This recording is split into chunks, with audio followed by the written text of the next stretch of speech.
Molt bona tarda, molt bones tardes. Benvinguts a l'Espai Contrabandos, que sabeu que és aquest espai de pensament crític i d'edició independent. Muy buenas tardes a Atilio Borón y a Arantxa Tirado. Bienvenidos al Espai Contrabando, un espacio de pensamiento crítico donde hoy presentamos El hechicero de la tribu de Atilio Borón, editado por ACAL. Tenemos aquí la compañía de ACAL. Y queríamos agradecerte mucho que estés aquí, Atilio, y a ti también, Arantxa, para un poco hacer un poco de debate y reflexionar alrededor tanto de la tesis del libro, ¿no? Vinculando obviamente Vargas Llosa con el pensamiento liberal, y queríamos pues profundizar un poco más sobre este tema y compartir con vosotros. Agradeceros que hemos empezado un poco tarde, ¿no? La paciencia de espera.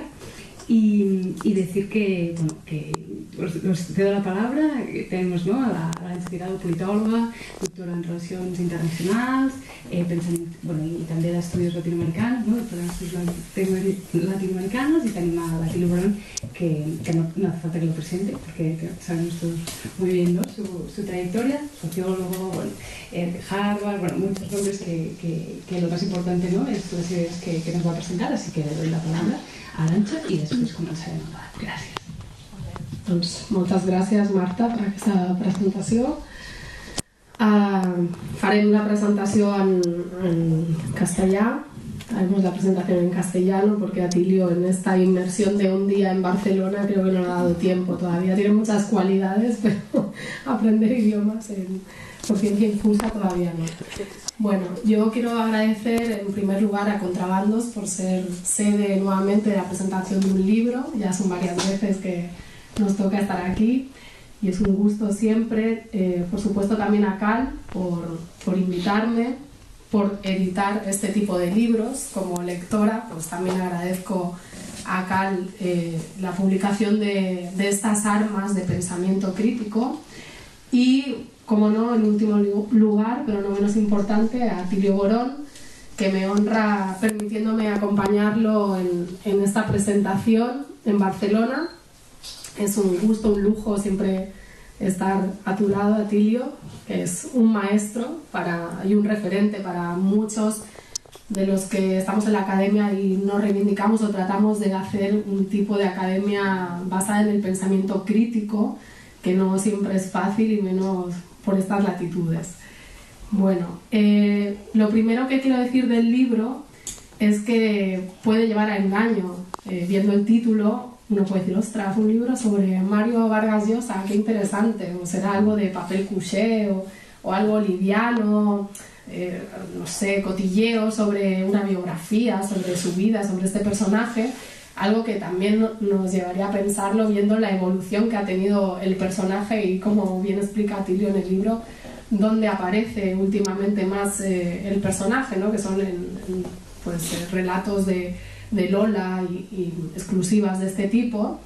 Pero siento deciros que es un libro de teoría política, a pesar de apelar a Vargas Llosa, que a priori pues, es un personaje que es famoso por ser escritor, no tanto por ser un pensador, aunque ha tenido su protagonismo político, fue candidato a la presidencia del Perú, etc. Pero bueno, se le conoce más por su labor de escritor universal, ¿no?, uno de los grandes escritores en lengua castellana. Ahora bien, no quiero asustar porque el libro no es un tocho infumable. El libro tiene una prosa muy amena, muy buena, como es la prosa de Atilio, tiene una lectura fácil, es decir, se entiende perfectamente, y esto es algo que le honra en una academia que se precia además de no hacerse entender, porque se considera, equivocadamente bajo mi punto de vista, que cuanto menos te entienden estás diciendo ideas mucho más complejas o demuestras ser más inteligente. Y esto en la figura de Atilio yo creo que se desmonta esa falacia, porque se pueden expresar, y además no solo se pueden, sino se deben expresar ideas muy complejas de la manera más sencilla, pues porque hay una vocación de comunicación. Lo contrario pues es esa academia que está en su torre de cristal, que está encantada de conocerse, que es minoritaria y se regocija con esa minoría, pero que realmente pues no llega su pensamiento a ningún lado.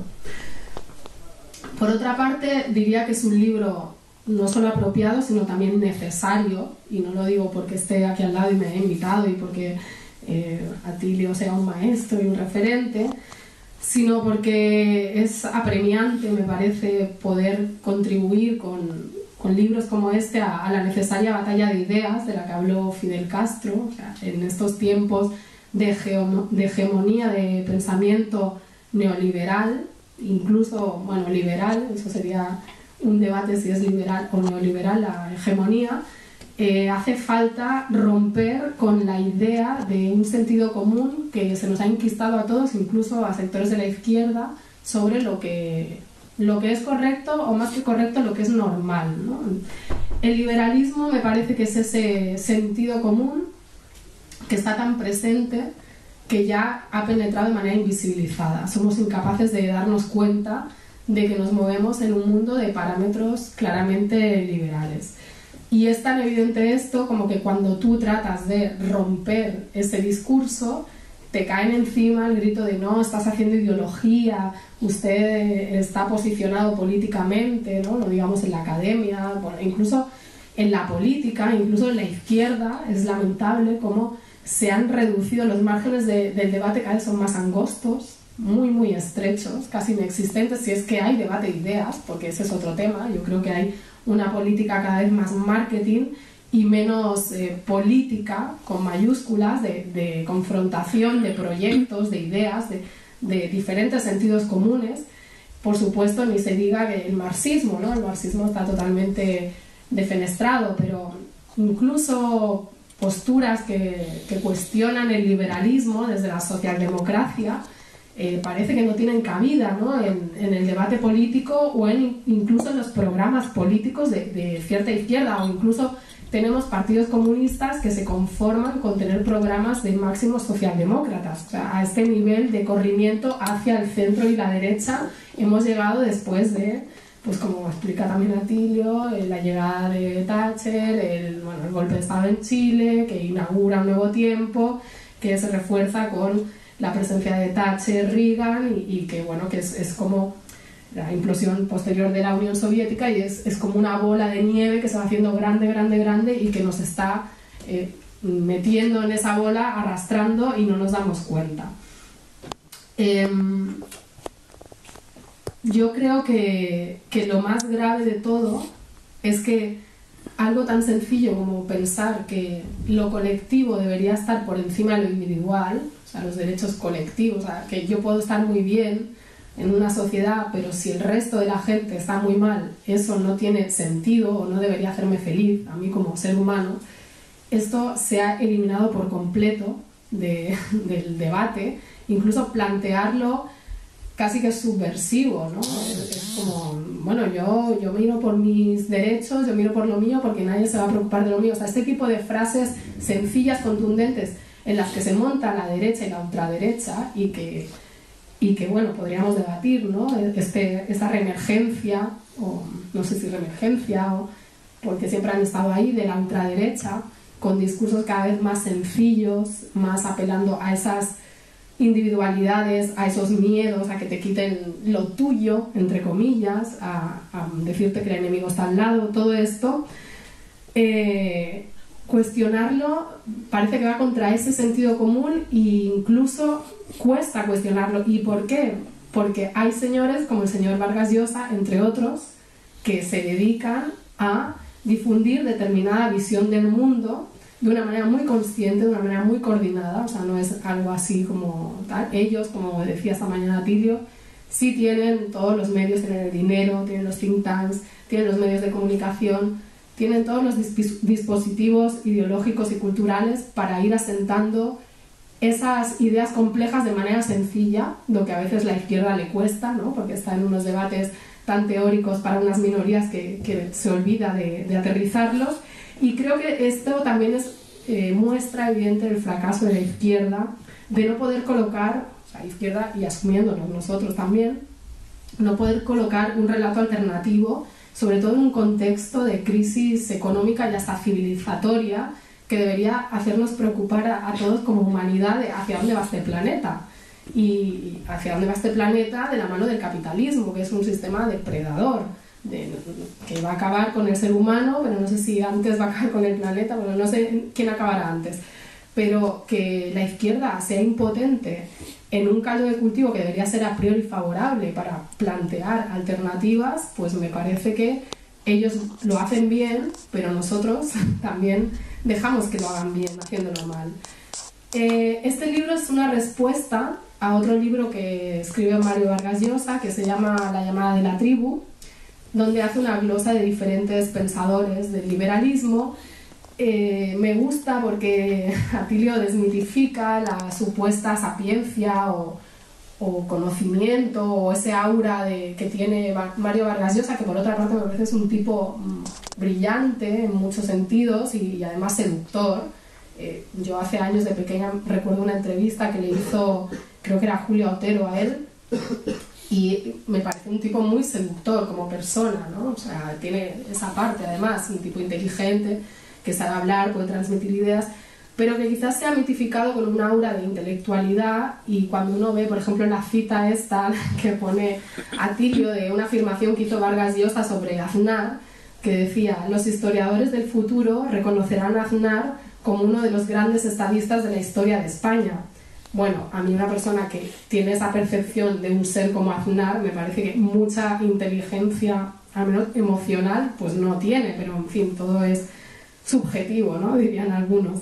Entonces está bien el desmontaje de Vargas Llosa como gran intelectual, pues quizás es un gran escritor, pero gran intelectual habría que verlo, y él de hecho hace un repaso por alguno de esos autores del liberalismo que Vargas Llosa trata en su libro, dando la interpretación que Atilio considera que es más correcta, destacando las falencias o las contradicciones que Vargas Llosa no explica, ¿no? Entonces habla desde Adam Smith, Ortega y Gasset, von Hayek, Popper, Aron, Isaiah Berlin, Rebel, que también esto nos muestra cierto colonialismo eurocéntrico por parte de las élites latinoamericanas que miran mucho a Occidente en el sentido Europa, Estados Unidos. Ya sabemos que América Latina también es Occidente en muchos sentidos, pero bueno, ese mirar siempre, interactuar, dialogar con el pensamiento de Europa y de Estados Unidos, como si en América Latina no hubiera un pensamiento político propio, o no solo pensamiento político, sino praxis política de la cual se puede teorizar bastante.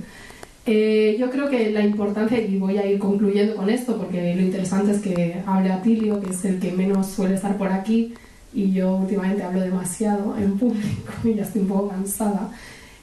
Bueno, que Vargas Llosa es el ejemplo de la claudicación de estos intelectuales que militaron fervientemente en su juventud en unas ideas revolucionarias, comunistas, marxistas, etc., y que han tenido que hacer la expiación de los conversos.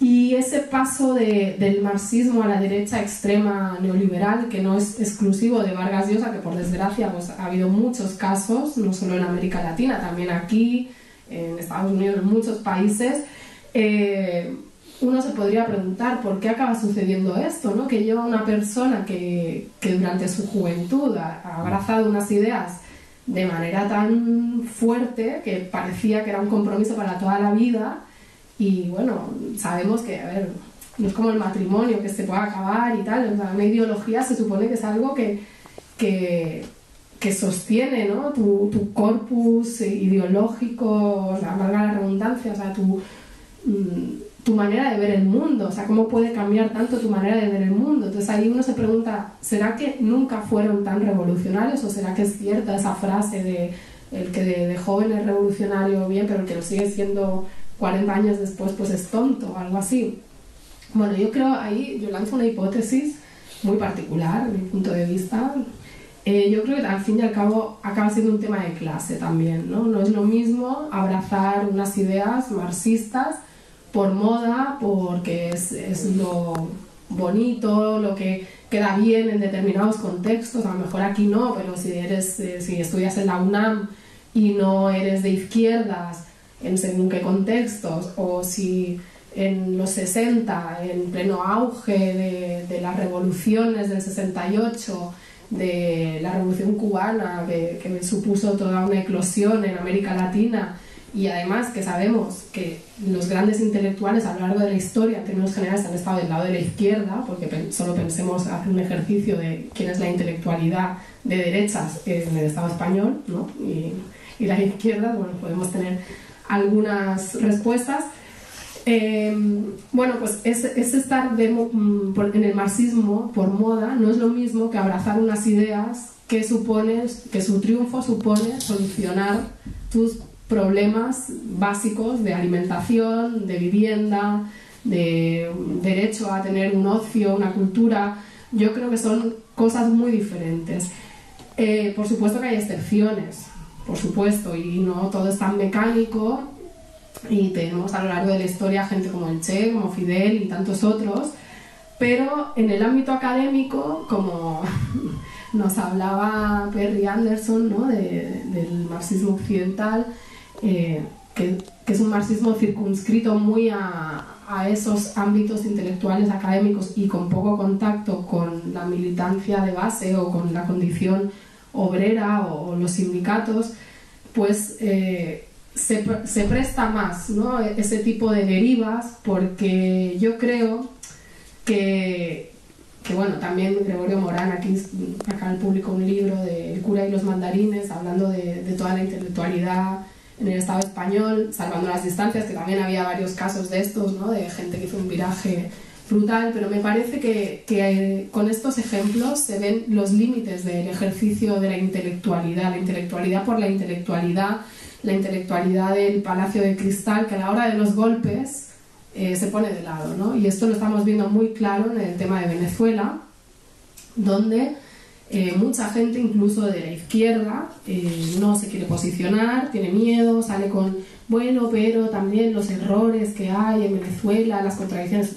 Sí, claro, seguramente hay muchos errores, muchas contradicciones, como todo proceso llevado a cabo por los seres humanos, que somos perfectibles y contradictorios, y más los procesos revolucionarios, donde entran tantos intereses en juego, choques de poder, grupos y boicots, etc. Pero eso ha servido de excusa para mucha gente para no mojarse, y está sirviendo de excusa para jugar un papel patético, que creo que la historia los pondrá en su lugar. Y yo quiero denunciar desde aquí, y con esto voy a concluir, el silencio cómplice de tantos intelectuales que no solo en Europa, también en Estados Unidos seguramente, en otros países, en América Latina sin duda, están teniendo un silencio cómplice,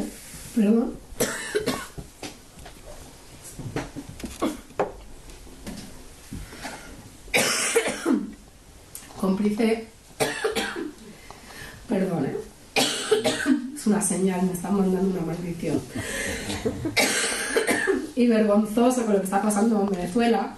De ejemplo más plausible es lo que sucedió hace unos meses en Buenos Aires, en el encuentro de Claxo, al que tuve el placer de asistir, donde prácticamente se eludió tratar el tema de Venezuela oficialmente. Cuando se trató ese tema fue por parte de intelectuales desengañados con el chavismo, como el señor Edgardo Lander, que dieron una visión, bueno, su visión, que está muy bien, que la dé, pero hay que contrastarla. O sea, no puede ser que tú salgas a decir que Venezuela es una dictadura, que más en el contexto de un país que sí ha tenido una dictadura real, como es Argentina.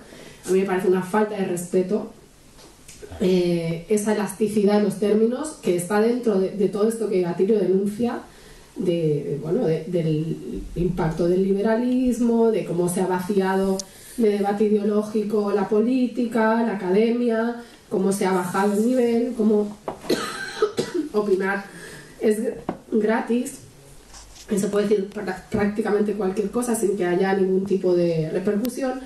Y por eso yo celebro que siga habiendo intelectuales como Atilio, que se sigan publicando libros como este, y destaco la importancia que tiene que este tipo de pensamiento llegue también a Europa, donde creo que nos hace incluso más falta que en América Latina desenmascarar a este señor, que además es marqués o conde o marqués. O sea, el señor Vargas Llosa es marqués gracias al rey, no sé si Juan Carlos o...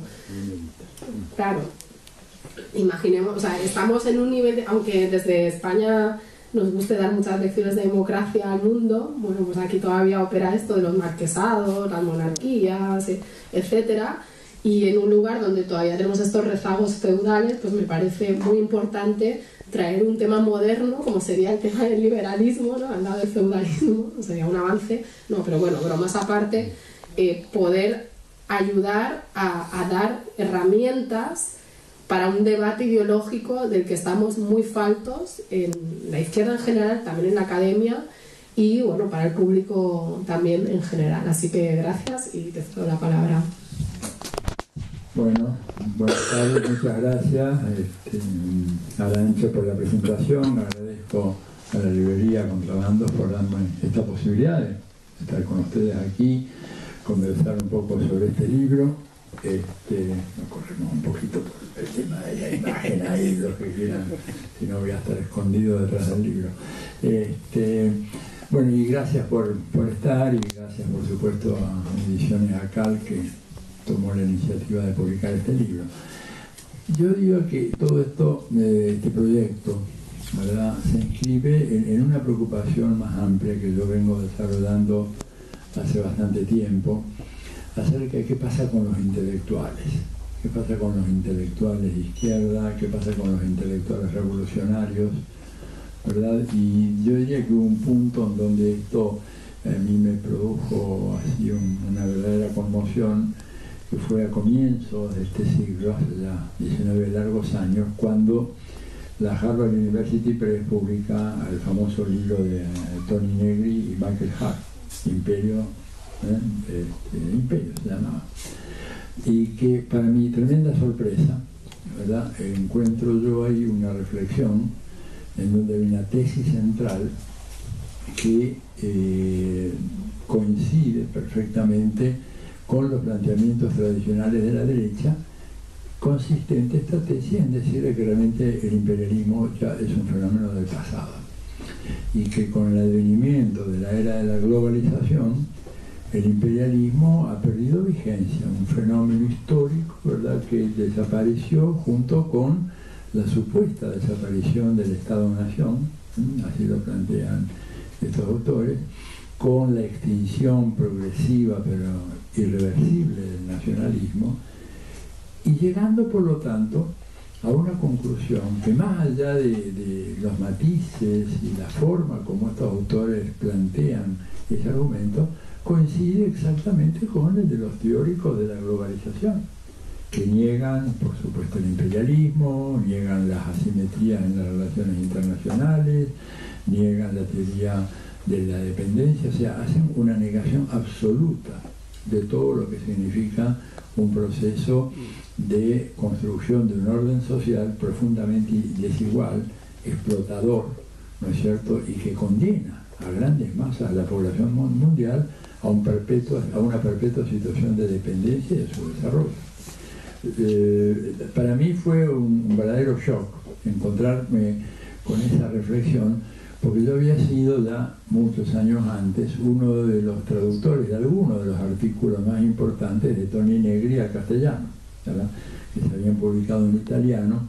Yo en esa época enseñaba ya en la UNAM, en México, y había algunos trabajos breves, ¿no es cierto?, publicados en revistas italianas, que no se conocían en el mundo de la hispana. Yo, digamos, por razones de origen, mi primera lengua fue el italiano, de hecho, y traduje esos textos y les dimos mucha difusión. Y eran textos que contenían una tesis radicalmente opuesta, eran tesis que hablaban, ¿no es cierto?, de lo que significaba la recomposición del Estado keynesiano, la redefinición de las relaciones de clase, la profundización de los procesos de explotación y, por supuesto, la construcción de un orden internacional basado en una hegemonía y un predominio aplastante de Estados Unidos y sus aliados en relación a los países de la periferia.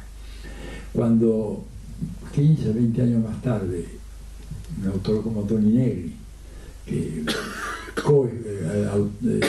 es coautor junto con Michael Hart, ¿verdad?, que es un lingüista especialista en temas de literatura inglesa, escriben ese libro, fue para mí una sorpresa mayúscula, aunque había ya algunos indicios en una obra anterior de Negri, de esta deriva que se alejaba totalmente del pensamiento marxista y abrazaba la concepción liberal. Por cierto, Negri ahora ha firmado una carta de apoyo en contra de la dictadura de Maduro. Digo, lo cual para mí es muy triste decir estas cosas, porque es un autor que yo no solamente traduje, sino que enseñé, y enseñé además porque era un trabajo de gran calidad, pero bueno, por alguna razón esta deriva se fue dando, y por eso la preocupación con este libro se escribe, digamos, exactamente en ese mismo marco programático de investigación. Ver qué pasa con los intelectuales y por qué estos involucionan de esta manera.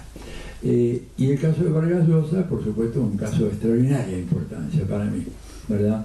Porque más allá de lo que se pueda decir, evidentemente él no es un hombre versado en teoría política.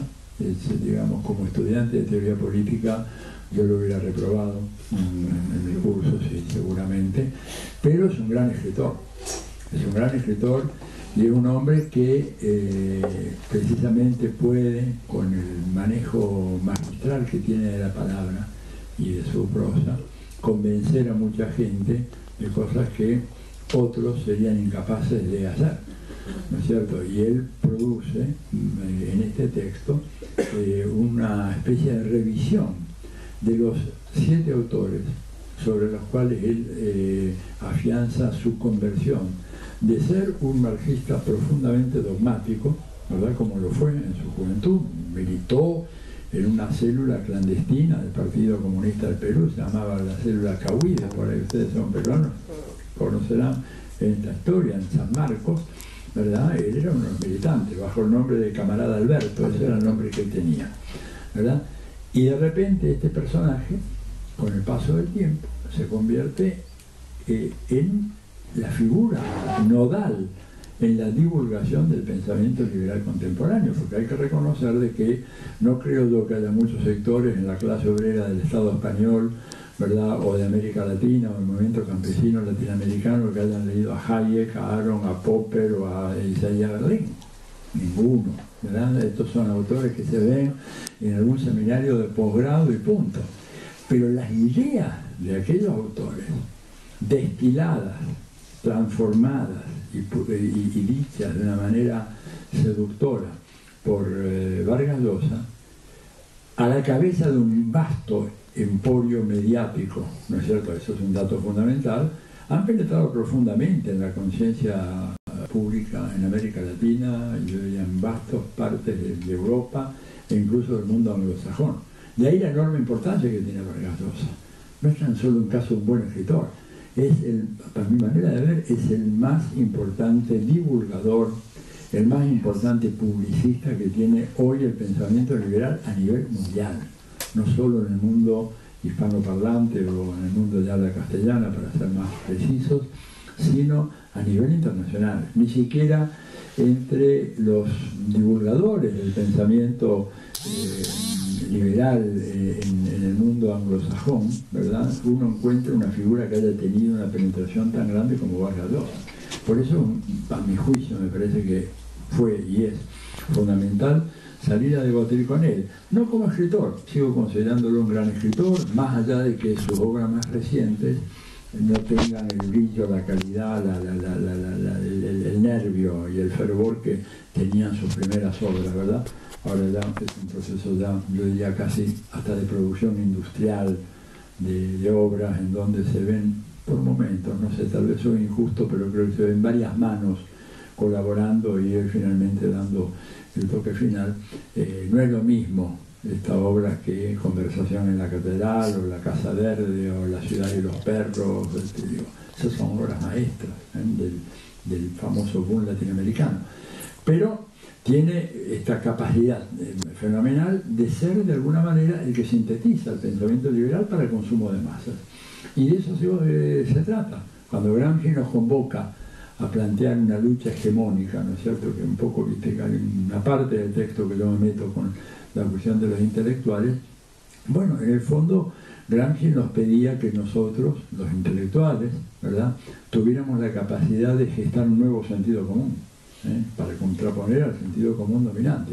Bueno, pues Vargas Llosa es una pieza fundamental en la gestación de ese sentido común dominante en el capitalismo contemporáneo, y no solo en América Latina. Por eso me pareció importantísimo discutir sus ideas y ver, bueno, qué es lo que hay ahí, ¿no es cierto? Cuando yo digo de que es un autor que ha claudicado, como decía recién Arantxa, y le decía recién que él inició su vida política como militante del Partido Comunista en la clandestinidad en la época de la dictadura de Odría en el Perú, el arco que recorre Vargas Llosa es un arco que va desde ese radicalismo ultraizquierdista, ¿verdad?, hasta las posturas más reaccionarias de la derecha, ¿no es cierto?, que lo lleva al extremo de exaltar la figura de un personaje de una eminente mediocridad, valga el retruécano, ¿no?, como José María Aznar, ponerlo como un estadista, o poner como grandes estadistas a Ronald Reagan. Digo, hay que tener una obcecación muy grande, ¿verdad?, para llegar a decir eso de un hombre que era un personaje pero rústico, rudimentario, ¿no es cierto?, que nunca había leído nada, y se lo confesó. Ahora voy a ir un poquito a ese detalle. Digo, ¿por qué ese recorrido tan grande? Porque uno puede decir, bueno, no soy de izquierda como antes, tenemos muchos casos de gente que ha dejado de ser de izquierda, pero que tampoco se convierte en un paradigma del pensamiento de la derecha. Abandona. Un poco ahí yo hago una referencia a un trabajo muy interesante de Terry Eagleton, ¿no es cierto?, que habla, se pregunta, bueno, ¿de dónde vienen los postmodernistas?, etcétera. Está en inglés el texto, es muy lindo, y él ahí un poco examina este tema, es decir, ¿qué pasa? ¿Cuáles son las reacciones, verdad?, que puede tener gente que de repente se le viene el mundo abajo, que todo aquello que pensaban que era un análisis científico correcto de lo que era el capitalismo, la inminencia de la revolución, el triunfo final y definitivo del socialismo, el papel ya consolidado de la Unión Soviética como vanguardia de la humanidad, ¿qué pasa cuando todo eso se viene abajo? Bueno, y esto, como dice ahí Eagleton, es toda una especie de droga, ¿verdad?, que aquel que la consumía de repente no puede dejar de consumir la droga, necesita otra. Aquel que se asomó al marxismo, ¿verdad?, como un dogma, para usar la expresión aquella de Lenin, y no como una guía para la acción, un dogma en donde el mismo Vargas Llosa lo reconoce en la participación en la célula Cahuide, allá en Perú, en los años 50, dice, éramos pocos, pero eso sí, profundamente sectarios, ¿no? Lo dice con toda la letra. Bueno, ¿qué pasa cuando ese sectarismo te queda flotando en el aire? Cuando se derrumba la Unión Soviética, cuando de repente empezás a ver procesos, ¿verdad?, que ya no te gustan. Ahí Eagleton hace una caracterización. Yo no voy a ir en detalles, ¿no es cierto? Él dice que hay 4 posibles estrategias para enfrentar esa situación crítica. Se te viene abajo el dogma. Bueno, ¿qué pasa entonces? Él dice, bueno, algunos operan pasándose al campo enemigo, ¿no es cierto? Y el caso de Vargas Llosa es uno de ellos, pero también Lucio Coletti, ¿verdad?, caso de Regis Debray, ¿verdad? Lo de Coletti también es un tránsito igualmente llamativo, ¿verdad? Lucio Coletti, por si no lo recuerdan, algunos de ustedes no han llegado a conocerlo porque desapareció de la bibliografía de los últimos años. Coletti fue uno de los grandes filósofos marxistas de la segunda mitad del siglo XX, autor de unas obras realmente extraordinarias, básicamente el marxismo y Hegel, ¿verdad?, en 2 volúmenes, un trabajo de primerísimo nivel, un hombre de una formación marxista rigurosa, intachable, y de repente termina como diputado del partido de Berlusconi, de Forza Italia. Digo, es una cosa que yo no podía creer, diputado de Forza Italia. Y bueno, y junto con él, digamos, hay otros casos, ¿verdad? El de Regis Debray no es tan grave, pero Regis Debray también termina siendo un poco menos que asesor de los principales gobiernos de la derecha francesa durante muchos años. Entonces, primera opción que plantea Eagleton, gente que se pasa al otro lado. Segunda opción, ¿verdad?, dice, era de quienes permanecen a la izquierda pero resignados y nostálgicos, ante la dilución de sus convicciones, por el hecho de que cuando estaban muy bien fundamentadas todas las respuestas, se cambiaron las preguntas, ¿verdad? O mejor, aparecieron nuevos desafíos, quedaron desarmados, pero no se pasaron al otro lado. Quedaron instalados una especie de eclecticismo melancólico, sin saber cómo responder a esta realidad. Otros niegan la realidad y hacen gala de un fantasioso triunfalismo. Esto es una especie que está muy en alza en América Latina en los últimos tiempos, ¿verdad? O sea, se niega todo, lo que significa el cuestionamiento de algunos de los pronósticos hechos por el marxismo en los años 60-70, ¿verdad? Y a fuerza de ese voluntarismo extremo, bueno, logran ver ahí en una movilización obrera de los trabajadores del carbón en el sur de Chile, o en un corte de ruta de los piqueteros en el Gran Buenos Aires, o en la lucha de algunos sectores campesinos en México, ya los indicios inminentes que hablan de la llegada de la nueva oleada revolucionaria. Y siempre son casos en donde a mí, yo discuto mucho con ellos, porque cuando a mí me dicen hay una coyuntura pre-revolucionaria que se extiende a lo largo de 40 años, digo, bueno, esto no es una coyuntura, esto es una vida. Claro, no pertenece al rango del análisis de la política, ¿verdad? Una coyuntura se habla de un punto de inflexión, de un punto de ruptura, en donde una estructura de dominación se derrumba o está a punto de ser derrumbada. Normalmente tienen que ser derrumbadas, no se derrumban solas las estructuras de dominación, pero cuando nos hablan, por ejemplo, como yo escucho a veces, algunos muy enfervorizados, bueno, no, esta es una clara coyuntura prerevolucionaria que arranca en los años 70, oiga, ya lleva más de medio siglo, un poco tarde, digamos, tiene que haber algo más. Bueno, esta es un poco la tercera opción que plantea Eagleton, ¿no? Como que no es pasarse al otro lado, no es tampoco negar toda la realidad, pero es ver debajo del agua lo que no existe. Y una cuarta alternativa es la de quienes conservan de alguna manera un impulso radical, al menos desde sus inicios. El caso de Negri y Hall es ese, porque ellos no renuncian al comunismo, para nada, es más, permanentemente dicen, pero en donde la reflexión teórica se eleva, digamos, a niveles estratosféricos en vaporosas discusiones sobre un imperio sin imperialismo, ¿verdad? En donde prácticamente se regresa aquello que Perry Anderson hace ya mucho tiempo llamó el marxismo occidental, o sea, una deriva hacia la problemática de carácter epistemológica y filosófica, lo cual está muy bien. Yo no tengo ningún obstáculo, ninguna objeción a una reflexión sobre la epistemología del conocimiento de lo social y el papel que el marxismo y el método dialéctico tiene en todo eso, pero claramente un intelectual marxista no puede quedarse en el análisis simplemente de estas consideraciones de carácter epistemológicos o metodológicas de cómo conocemos lo social, porque la tesis onceava de Marx dice de lo que se trata es de superar, cambiar el mundo y no tan solo explorarlo de la mejor manera posible. Yo ahí en el libro digo, bueno, creo que a lo de Eagleton hay que agregar una quinta categoría en la cual yo creo estar inscrito, lo de aquellos que nos damos cuenta de que el capitalismo ha cambiado, que los cambios son muy significativos, muy importantes, que obligan a hacer toda una nueva tarea de reconstrucción, pero a partir de las premisas fundamentales que tiene la metodología dialéctica y el corpus teórico del marxismo, en el sentido de que el capitalismo ha cambiado mucho, pero sigue siendo capitalismo, ¿verdad? Y este es el punto fundamental. Y el proceso de explotación hoy en día reconoce nuevos circuitos, pero el proceso de explotación está presente permanentemente. La morfología del capitalismo, ¿verdad?, indudablemente ha experimentado un cambio muy importante.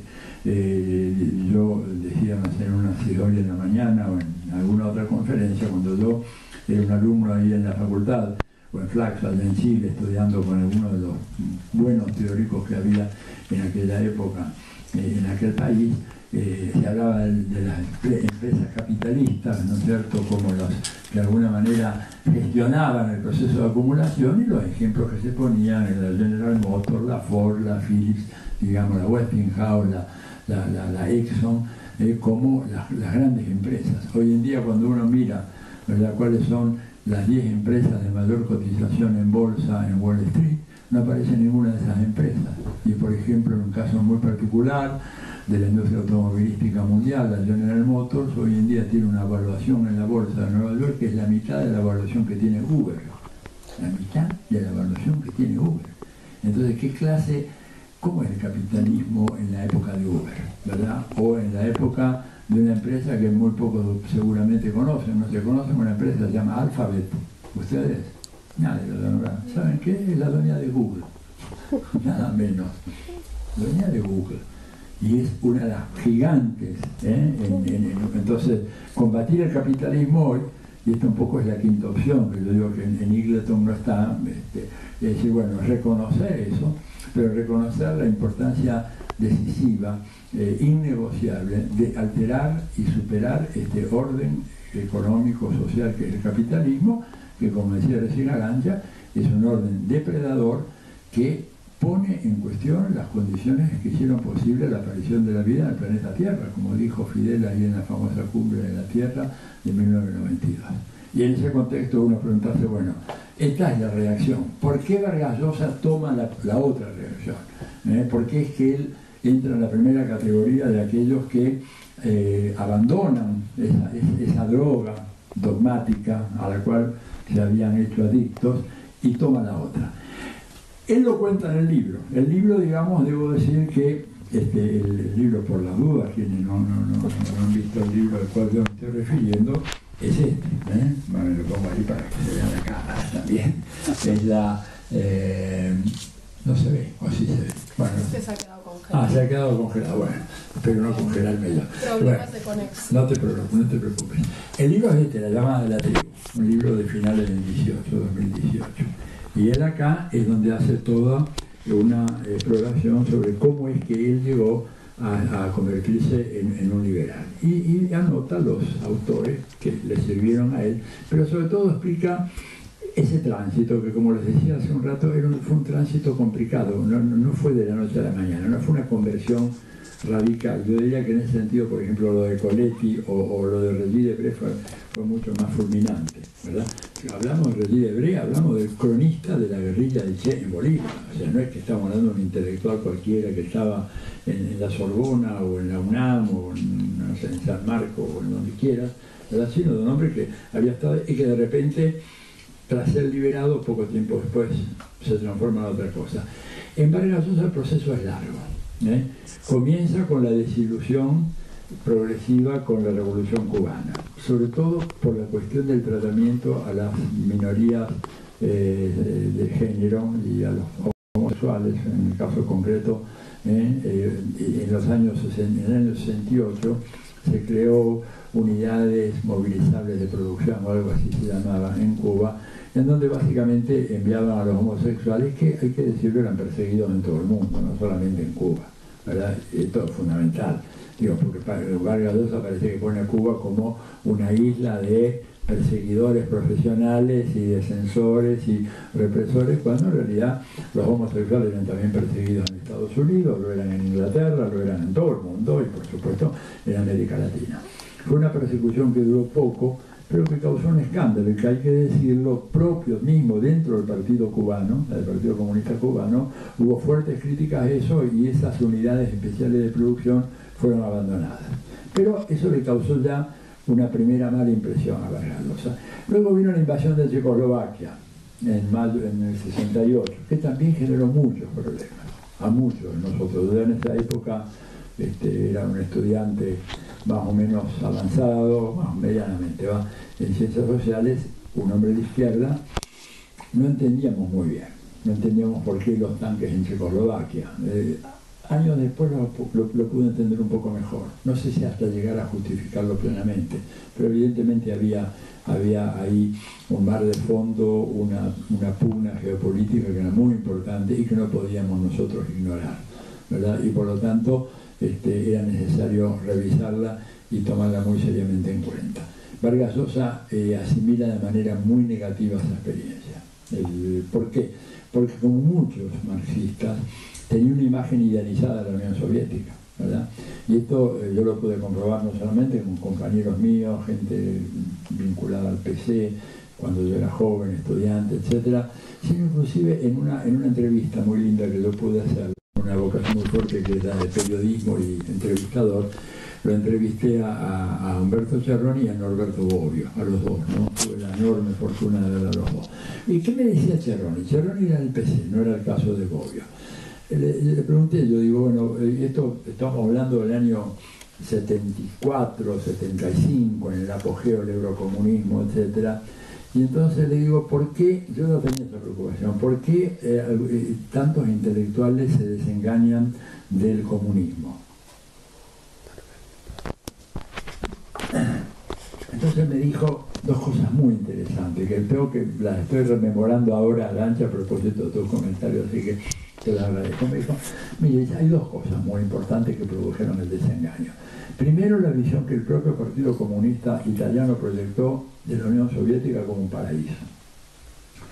Que una visión que forzosamente tenía que ser irreal. Si yo les digo a ustedes, miren, Cuba es un paraíso absoluto, es la felicidad en la tierra, el maná de la abundancia, el reino absoluto de la libertad, de la realización del deseo. Que ustedes lo creen. Y luego van a Cuba, se encuentran que es un país que está dando una pelea tremenda para sobrevivir en condiciones heroicas, como el mismo Vargas Llosa lo reconocía en una época, pero que no puede ser un país, es imposible, ¿verdad? Un país como la Unión Soviética, que venía saliendo de una guerra mundial, que le costó 20 millones de muertos, que hubo una destrucción fenomenal del aparato productivo, ¿cómo podía ser el paraíso? Sin embargo, las enseñanzas del PC italiano y de otros PCs de América Latina proyectaban esa imagen. Entonces me decía Cerroni, cuando la gente fue allá y se encuentra que no es un paraíso, bueno, pero viene la primera desilusión. Y la segunda desilusión, pero proviene de que en el momento en que esa misma gente que va a la Unión Soviética y se desilusiona, y luego tiene la posibilidad de ir a Estados Unidos, cuando se levanta un poco ese veto que había, que impedía a los miembros de los partidos comunistas, o, bueno, todavía a veces sí hay que hacer una declaración diciendo que uno no es miembro del PC, ni que tiene intenciones de asesinar al presidente de los Estados Unidos. Las estupideces todavía siguen siendo requeridas para la visa, ¿verdad? La visión que teníamos del capitalismo era la visión del infierno. O sea, la Unión Soviética al paraíso, el capitalismo el infierno. Fueron al paraíso, se encontraron, digamos, un purgatorio. Y fueron al infierno y se encontraron otro purgatorio. Y ahí entonces viene la crisis y el abandono total. El capitalismo no es el desastre atómico que se decía, ¿verdad? Había algunas cosas que eran valiosas, algunas cosas que eran buenas, o sea, no es que era todo malo, es decir, uno podía hacer un diagnóstico profundamente negativo, condenatorio de la sociedad americana, pero había gente que luchaba, había gente que quería construir el socialismo, tenías a los Black Panthers, tenías a Malcolm X, tenías a Angela Davis en aquella época, había organizaciones populares, obreras, hay partidos de izquierda que están totalmente aplastados, ninguneados, pero a ver, en la última elección presidencial de Estados Unidos que ganó Trump hubo 6 candidaturas presidenciales. ¿Y quién se enteró de eso? Nadie. Había una que era una candidatura de izquierda radical, ¿verdad? Otra ecologista, etcétera. Pero bueno, toda la maquinaria cultural oculta esa realidad. Entonces, bueno, cuando llegaban allá y veían que no todo era un desastre, que había brotes de criticismo, que había librerías como esta, ¿verdad?, en algunos lugares que hacían publicidad y propaganda abiertamente anticapitalista, a favor del socialismo, a favor del comunismo, los compañeros, cuando juntaban los dos viajes, el viaje a la Unión Soviética y el viaje a Estados Unidos, venían y decían, acá no tengo más nada que hacer. Entonces, ese proceso, ¿verdad?, de alguna manera aparece acá muy claramente en Vargas Llosa. Primero la desilusión con la cosa de los homosexuales, después lo de Checoslovaquia, después un viaje a la Unión Soviética, por eso salió el tema.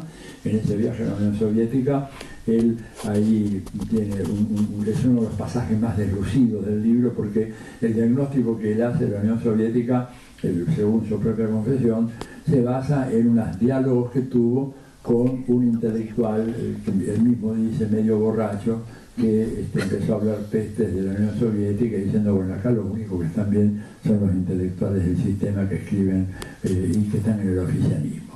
Digo, un hombre, uno le podría exigir, se le debería exigir a un hombre como Vargas Llosa más rigurosidad en el análisis, podés decir eso, pero lo dice sobre la base de algo más de un borracho que te dice, un intelectual tomando copa en una cantina, de que la Unión Soviética era un desastre, podía haber hecho apelado a otras fuentes, quiero decir, ¿verdad? Bueno, pero el cuarto elemento fundamental que lo vuelca él es el caso Padilla en Cuba. Algunos tal vez hayan oído hablar, el caso Alberto Padilla, un funcionario del Ministerio del Comercio Exterior de Cuba, que escribe una serie de textos, ¿verdad? Escritor, algunos de los cuales mereció un premio muy grande dentro de Cuba. Era un buen escritor. Fue premiado, pero al poco tiempo se demuestra de que Alberto Padilla estaba actuando junto con los contrarrevolucionarios cubanos, ya desde Miami, y por lo tanto se lo saca de su cargo y se lo detiene y se lo manda a la cárcel por 38 días. Esto generó, digamos, una respuesta tremenda. Los dos Goytisolo acá en Cuba, Hans Magnus Enzensberger, que estaba también en Barcelona en aquellos años, y Mario Vargas Llosa, que estaba viviendo en esta ciudad, creo, en ese momento, mandan una carta de protesta. Y Fidel, por supuesto, les contesta, ¿verdad?, diciéndole que eran unos reaccionarios y que estaban a favor del imperialismo, etc. No obstante, y esto lo quiero señalar, ¿verdad?, a pesar de eso, y esto fue en el año 71, todavía hasta el año 71, la lealtad de Vargas Llosa para con la Revolución Cubana era muy importante. Por eso digamos que este fue un proceso lento, no fue que de golpe el hombre, porque fíjense lo que dijo en una entrevista que le hacen para la revista Caretas de Lima, en donde Vargas Llosa dice textualmente, les leo: cierta prensa está usando mi renuncia al comité de la revista Casa de las Américas para atacar a la Revolución Cubana desde una perspectiva imperialista y reaccionaria. Quiero salir al frente de esa sucia maniobra y desautorizar enérgicamente el uso de mi nombre en esa campaña contra el socialismo cubano y la revolución latinoamericana. Miren cómo hablaba año 1971, ¿verdad? Mi renuncia es un acto de protesta contra un hecho específico que sigo considerando lamentable, el caso Padilla, pero no es ni puede ser un acto hostil contra la Revolución Cubana, cuyas realizaciones formidables para el pueblo de Cuba son llevadas a cabo en condiciones verdaderamente heroicas que he podido verificar personalmente en repetidos viajes a la isla. El derecho a la crítica y a la discrepancia no es un privilegio burgués, al contrario, solo el socialismo puede asentar las bases de una verdadera justicia social y dar a expresiones como libertad de opinión o libertad de creación su verdadero sentido. Es en uso de ese derecho socialista y revolucionario que he discrepado del discurso de Fidel sobre el problema cultural, que he criticado lo ocurrido con Alberto Padilla y otros escritores. Lo hice cuando los acontecimientos de Checoslovaquia, acá aparece eso de vuelta, y lo seguiré haciendo cada vez que crea legítimo, porque esa es mi obligación como escritor. Pero que nadie se engañe. Con todos sus errores, la Revolución Cubana es, hoy mismo, junio de 1971, una sociedad más justa que cualquier otra latinoamericana, y defenderla contra sus enemigos es para mí un deber más apremiante que honroso. ¿Se escuchó, no? Y cuelga el teléfono. Esto le dice a César Hildebrand, que es el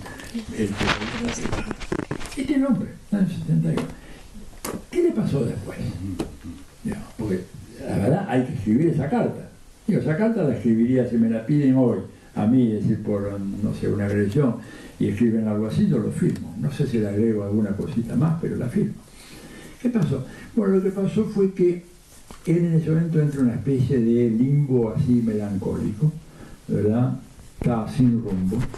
Se va a Londres, en la década de los 70, pasa unos cuantos años en Londres, enseñando en la Universidad de Londres, y ahí comienza él a ser testigo de lo que llama un experimento realmente revolucionario, que es el que lleva a cabo Margaret Thatcher en Inglaterra.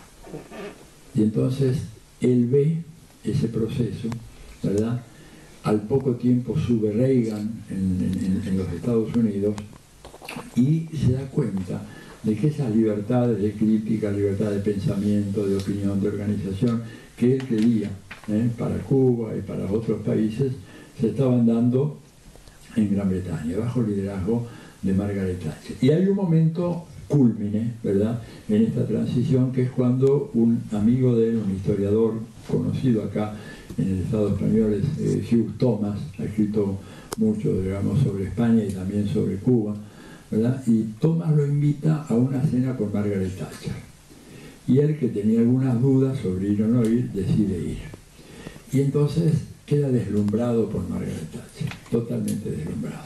Una mujer de formación, de claras ideas liberales, y que enfrentó con éxito la resistencia recalcitrante de los trabajadores sindicalizados que no querían darse cuenta de que era necesario avanzar en la privatización, que el sistema de nacionalizaciones había fracasado, que los ferrocarriles ingleses eran un desastre, que el servicio de salud pública de Inglaterra era inviable, etcétera, etcétera, etcétera. Y si una mujer que luchó con honestidad, con valentía, viste los elogios que le prodiga a Margaret Thatcher, y queda fascinado con ella.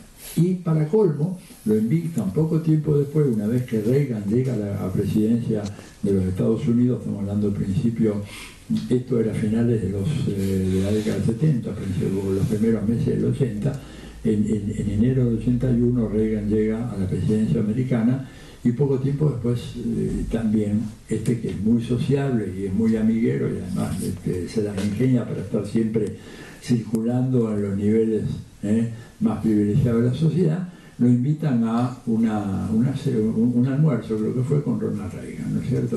Y ahí también quedó fascinado con el personaje. ¿Por qué dice? Porque tuvo la valentía de resistir la extorsión y el chantaje de la Unión Soviética del comunismo, y reafirmar los valores de la libertad, etcétera, etcétera, etcétera. Aunque dice, confieso que tuve una cierta desilusión porque, miren la tontería, le pregunté por qué si leía a Faulkner o si leía a John Dos Passos o a Ernest Hemingway, y el otro le contestó que solo leía literatura de vaqueros. Ya antes, en las elecciones de los Estados Unidos, cuando le hicieron muchas entrevistas a Ronald Reagan, él decía que solo había leído, importantísimo, no sé si está disponible todavía acá en Barcelona. ¿En segunda mano? En segunda mano, bueno.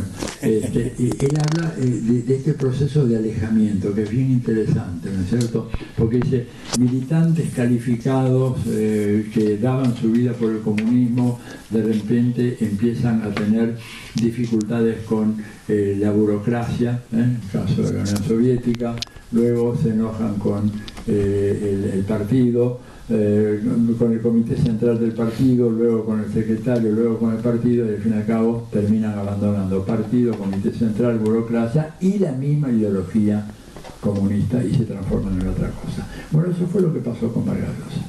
Y entonces él, en este libro, en La llamada de la tribu, hace toda una reconstrucción de ese proceso por el cual él se transformó desde aquel comunista juvenil de San Marcos en el hombre que soy, ¿no es cierto? Y señala los 7 puntales de su reconstrucción teórica, que lo mencionó recién Ancha, ¿no es cierto?, comenzando para Adam Smith. Y lo que yo hago en el libro entonces es hacer un seguimiento punto a punto de todo lo que él va diciendo y de las tesis que extrae de cada uno de sus autores, en donde constato dos cosas. En primer lugar, una fenomenal distorsión, ¿verdad?, en la lectura y la interpretación de Adam Smith, que lo hace aparecer como un vocero radical, así sin matices, del libre mercado, ¿verdad?, cuando en realidad el pensamiento de Adam Smith es mucho más complejo que eso. Y la expresión, la mano invisible, a la cual alude, ¿no es cierto?, Vargas Llosa, como aluden todos los liberales y neoliberales en todo tiempo y lugar, es una expresión, una metáfora que Adam Smith utiliza apenas 2 veces a lo largo de toda su vida. Una vez en su primer gran libro, que es la teoría de los sentimientos morales, la dice al pasar, así sin ninguna. Y la otra vez en La riqueza de las naciones, en donde les aclaro, no es ni un capítulo, ni un subcapítulo, ni una sección, ni un párrafo, no es nada. Es un pasaje, ¿no es cierto?, en donde, hablando del tema de las importaciones de productos provenientes de las colonias americanas, hace una referencia al pasar y es como si una mano invisible asignara los recursos, etc. Eso es todo. Para Vargas Llosa, esto es el gran descubrimiento de lo que es el motor del progreso económico y social.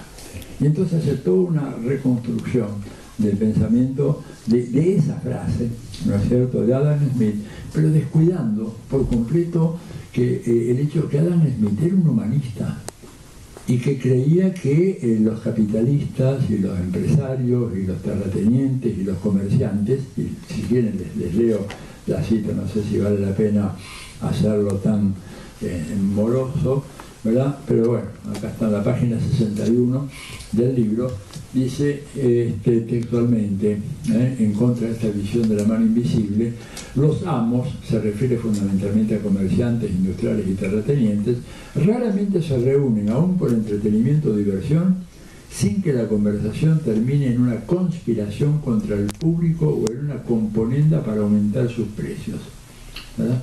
Es imposible que ninguna ley evite este tipo de encuentros, hacer que ellos sean consistentes con la libertad y la justicia. Pero la ley no debe hacer nada que facilite tal tipo de reunión y mucho menos que las torne necesarias. Y remata con el párrafo siguiente diciendo: los patronos, siendo pocos en número, pueden asociarse mucho más fácilmente. Y la ley además autoriza, o al menos no prohíbe, tales asociaciones, mientras que sí prohíbe las asociaciones de los trabajadores, es decir, los sindicatos.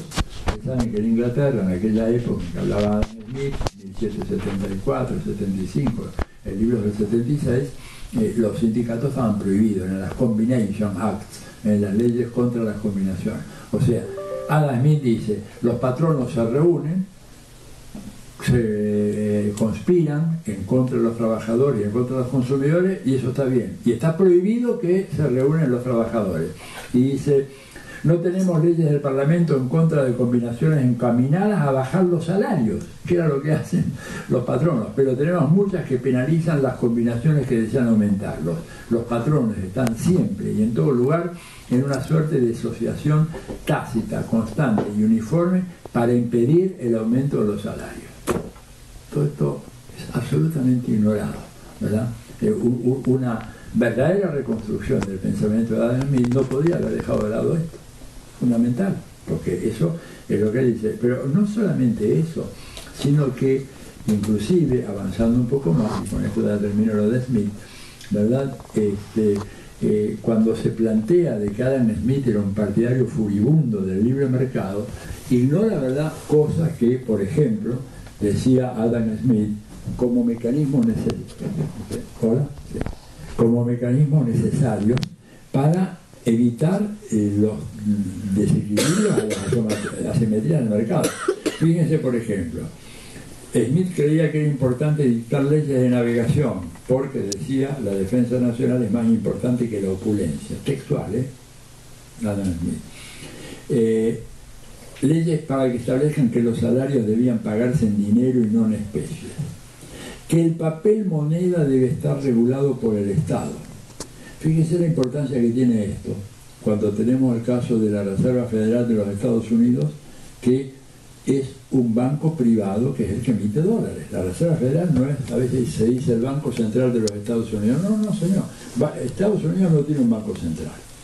Tiene un conjunto de bancos privados que se asociaron en la década de los 20 y al final de los 20 y que formaron la Reserva Federal, a las cuales el gobierno de Estados Unidos le confió la misión de imprimir dólares y distribuir dólares, en contra de lo que dice Adam Smith, para que vean un poco los grados de tergiversación de este pobre hombre, ¿no es cierto? La obligación de, de promover incentivos para el desarrollo de la industria textil, obras públicas en transporte, y escuchen esto que sería muy largo, ¿verdad? Y restricciones gubernamentales en las tasas de interés. Por ejemplo, el Fondo Monetario o el Banco Central Europeo dice que no debe haber ninguna restricción gubernamental a las tasas de interés. Él dice que sí. Entonces, restricciones a las tasas de interés aplicadas a los prestatarios, por los prestamistas, para compensar la estupidez textual del inversionista. O sea, un hombre como Adam Smith dice, mire, los inversionistas en su mayoría son estúpidos. El Estado tiene que protegerlos estableciendo formas para evitar que las tasas de interés hagan que estos idiotas que invierten sean esquimados por los prestamistas. Digo, todo esto desaparece por completo, no solo en la obra de Adam Smith, desaparece en el pensamiento económico contemporáneo.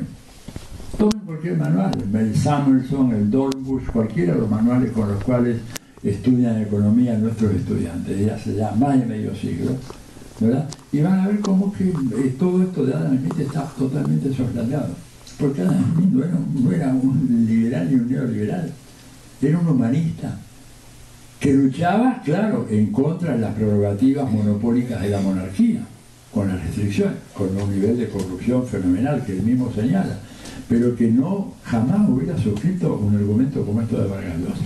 Bueno, y así podemos mirar cada uno de los capítulos, ¿verdad? Cuando habla de Hayek, habla de Hayek endiosándolo como un genio, etcétera, pero resulta que este Hayek va y le da la mano a Pinochet y celebra lo que Pinochet está haciendo, a pesar de los miles de muertos que ha generado y los centenares de miles de chilenos que tuvieron que exiliarse por causa de Pinochet, ¿verdad? Entonces dice, bueno, dice esta actitud de Hayek crea una cierta molestia para quienes creemos en la democracia, pero dice Hayek creía, y yo también creo, que la libertad de los mercados a la larga lleva a la libertad política y a la democracia, ¿verdad? Y lo mismo con Popper, al cual le dedica el capítulo más largo de su obra. Popper, el teórico de la sociedad abierta, que hace una crítica feroz en contra del pobre Platón, digamos, lo acusa a Platón y a Hegel, los acusa, pero de todo. ¿Cuál es la acusación? Historicistas. Creen que la historia tiene un sentido, que tiene una dirección, que tiene un rumbo, cuando la historia es simplemente el azar, absoluto. Lo cual es absurdo, porque evidentemente uno puede discutir muchas de las ideas de Hegel. Sí es cierto que la libertad es el tránsito del extremo oriente al extremo occidente, ¿no es cierto? El despotismo oriental, el feudalismo y finalmente el advenimiento de la modernidad. Pero evidentemente que hoy en día, debido a las luchas sociales, no a las ideas de los liberales, tenemos mucha más libertad que la que había hace 2000 años.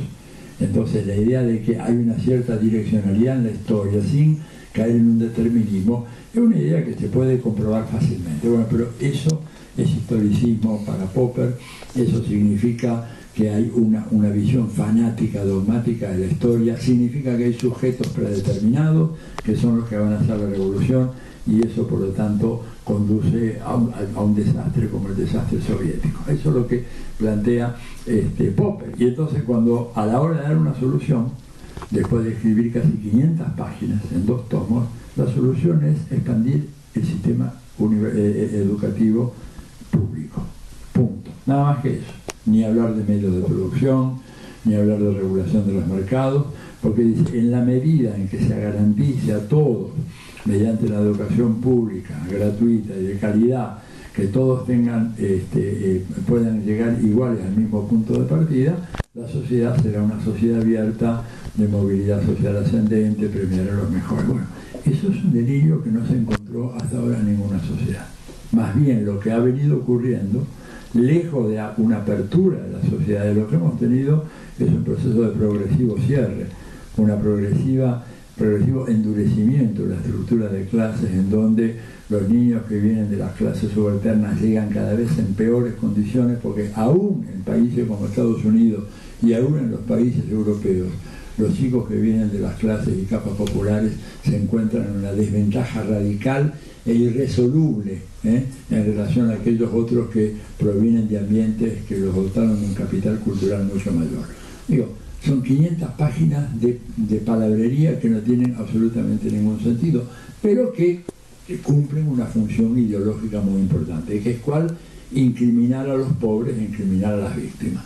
Si algo que hizo el capitalismo muy bien en toda su historia fue la autoinculpación de las víctimas del sistema. Si yo estoy mal, no es porque yo, no es porque el sistema me ha condenado, sino porque yo no he sido suficientemente serio, trabajador, responsable, disciplinado, he tenido una vida disoluta, desordenada, y me voy de juerga, o me quedo con mis amigos tomando. Me gasto la beca en cosas que no. Me gasto la beca en cosas que como dice, te gastas la beca en francachelas y en fiestas de todo tipo, ¿verdad? Eso en el capitalismo ha sido un mecanismo de control social muy fuerte, ¿verdad?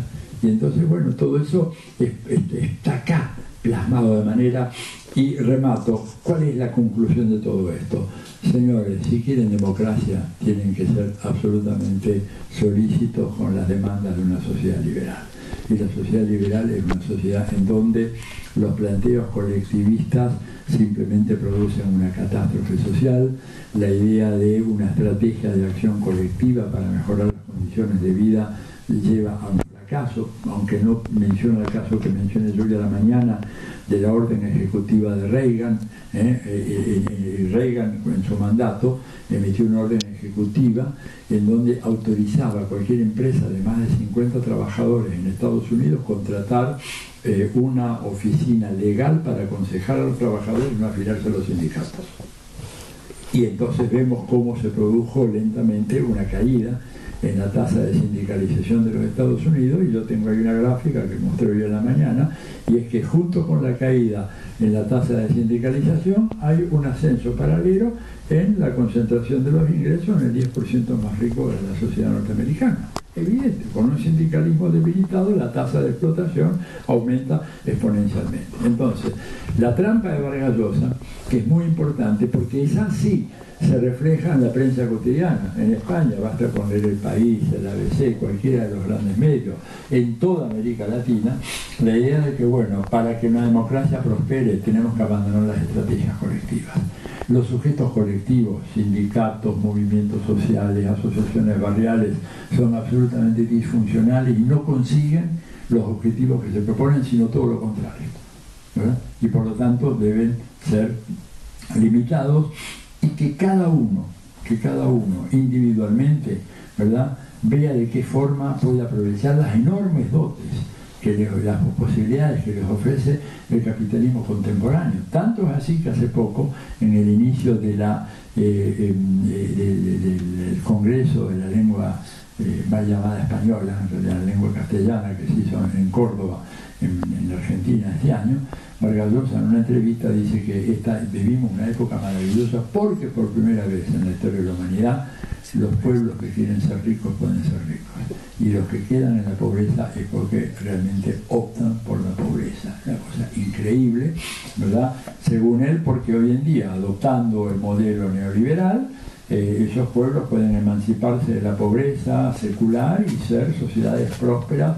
El único problema es que habría que preguntarle a Vargas Llosa por qué más del 80% de la población mundial ha optado por la pobreza y por vivir sin agua potable, sin cloacas, sin educación, sin salud pública, sin nada de eso. O sea, él hace una argumentación en donde liberalismo y democracia son dos caras de la misma moneda, ¿verdad? Y por lo tanto, al ser dos caras de la misma moneda, si quieres lo uno, querrás lo otro. Querrás la democracia, tienes que ser liberal, y si eres liberal, ¿verdad?, por el solo ejercicio de la economía, de la gestión liberal de la economía, vas finalmente a lograr consolidar y construir una democracia. Bueno, esa tesis es absolutamente falsa, y es lo que demuestro en un largo capítulo final, en donde retomo todos los hilos de cada uno de los 7 capítulos anteriores para demostrarle que liberalismo es una cosa, democracia es otra, y que son dos corrientes de pensamiento y de vida práctica que no se entrecruzan, sino todo lo contrario. La prueba está de que no hay un solo autor, no hay un solo pensador del liberalismo que haya al mismo tiempo sido un abogado a favor de la democracia. Pueden existir aquellos que estudian la democracia, como se dije en el siglo XIX, lo hicieron Tocqueville y John Stuart Mill, pero un abogado de la democracia no lo encontramos en las filas del liberalismo. Por eso, digamos, la Constitución de los Estados Unidos, que es el sumum del constitucionalismo liberal, en esa Constitución de los Estados Unidos y en sus sucesivas enmiendas constitucionales, la palabra democracia no figura. En ningún lugar se dice que el régimen político de los Estados Unidos es democrático. Es un régimen republicano, federal, es representativo, de elección indirecta de la autoridad presidencial, pero de ninguna manera está la democracia. ¿Por qué no? Porque ellos no creían en la democracia, es muy simple. Es más, Hamilton, yo cito, no me puedo meter si no termino más todo esto, pero Hamilton, que fue uno de los padres fundadores, ¿verdad?, de los federalistas, el primer secretario del Tesoro de Estados Unidos, un tipo interesantísimo, un pensador de fuste, de lúcido, ¿verdad?, por supuesto liberal y que con todas las limitaciones de clase, decía que el objetivo de la Constitución de los Estados Unidos era domar a la gran bestia, y la gran bestia éramos nosotros o nuestros predecesores en los Estados Unidos, y decía que los farmers no vayan a creerse que ellos podrán alguna vez gobernar este país. Tenemos que hacer todo lo necesario para evitar que la expansión de un sufragio de tipo universal termine instaurando una legislación de clase que termine expropiando a los productores. O sea que son dos cosas claramente diferenciadas que, sin embargo, Vargas Llosa muy hábilmente, como un prestidigitador, hace un pase de manos y vende una cosa por la otra. Y entonces un poco el objetivo del libro, reconociendo la enorme gravitación a nivel de la comunicación de masas que tiene Vargas Llosa, es hacer un esfuerzo para desmontar todos esos sofismas, esas falacias, y no en un combate de idea contra ideas.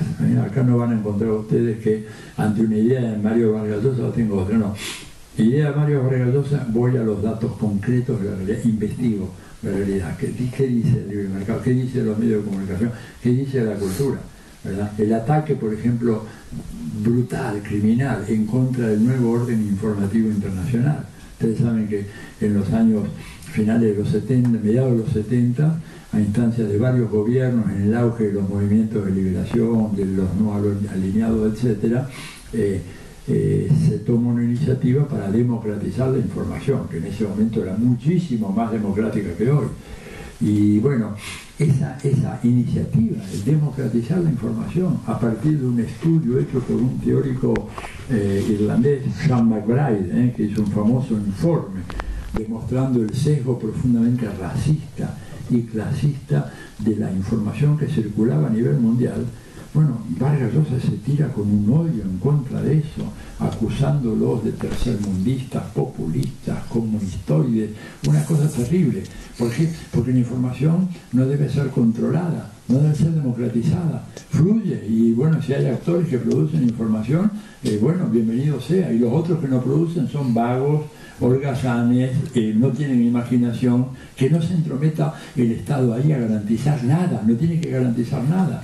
Y como la UNESCO en ese momento insistió en ese programa, el gobierno de Estados Unidos, Reagan y Thatcher, los dos se retiraron de la UNESCO. Prácticamente produjeron el derrumbe de la organización. ¿Por qué? Para mantener el control, ¿verdad?, del sistema informativo mundial. Y ahora se acaba de ir el gobierno de Estados Unidos a principios de año. ¿Saben por qué? Por el desconocimiento que la UNESCO ha hecho del traslado de la capital de Israel a Jerusalén. Así, digamos, el lobby sionista tiene tal peso dentro de Estados Unidos, y esto todo se refleja, bueno, en la obra de Vargas Llosa. Bueno, esto es parte de lo que yo cuento en este libro, y bueno, creo que si lo leen se van a entretener. No debe nada más que eso. Bueno, gracias.